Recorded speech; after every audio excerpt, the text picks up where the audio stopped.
విజయవాడలో పట్టుబడ్డ 27 మంది Hidma దళమేనని intelligence ADG Mahesh చంద్ర లడ్డా తెలిపారు. మావోయిస్టులకు సహకరిస్తున్న 31 మందిని అదుపులోకి తీసుకున్నామన్నారు. తప్పించుకున్న మరికొందరి కోసం గాలిస్తున్నామని తెలిపారు.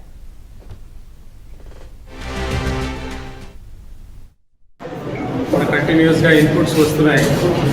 ఛత్తీస్గఢ్లో పోలీస్ యాక్షన్స్ కంటిన్యూస్గా జరుగుతున్నాయి. దానివల్ల కొంతమంది మావోయిస్ట్ ఆంధ్ర వైపు రావడానికి చూస్తున్నారు. మనం కంటిన్యూస్గా లాస్ట్ 1.5 months నుంచి వాచ్ పెట్టి మూమెంట్స్ అబ్జర్వ్ చేస్తున్నాము. దానిలో కొంతమంది సిటీలో సెంటర్ తీసుకోవడానికి ప్రయత్నం చేశారు. కొంతమంది అడవిలో కంటిన్యూస్గా మూవ్మెంట్ ప్రయత్నం చేయడానికి చూశారు.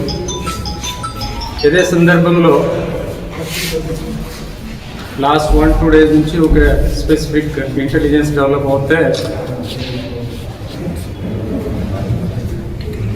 ఏఎస్ఆర్ పోలీస్ ఆపరేషన్ లాంచ్ చేస్తే ఈరోజు మార్నింగ్ అరౌండ్ 6:37 మధ్యలో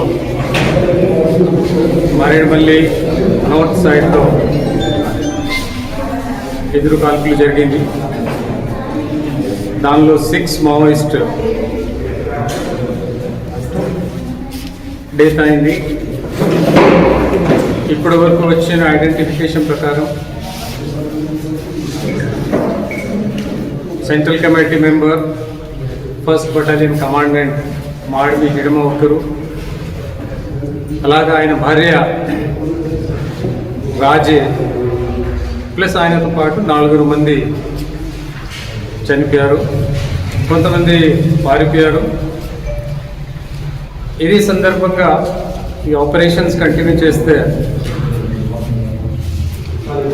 సిటీస్లో లైక్ కృష్ణా డిస్ట్రిక్ట్స్, విజయవాడ, కాకినాడ ఇప్పటివరకు వచ్చిన సమాచారం ప్రకారం 31 members మావోయిస్టు అరెస్ట్ చేయడం జరిగింది.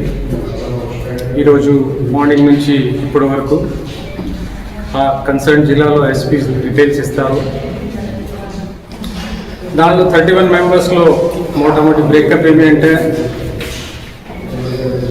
9 members మన సెంట్రల్ కమిటీ మెంబర్ దేవ్జీ అలాగే సెక్యూరిటీ టీం వాళ్ళు ఉన్నారు. ఇప్పుడు వచ్చిన ఇన్ఫర్మేషన్ ప్రకారం మిగతా దాదాపు అందరూ 1st Battalion నుంచి హిడ్మాతో పాటు వచ్చేవాళ్ళు ఉన్నారు.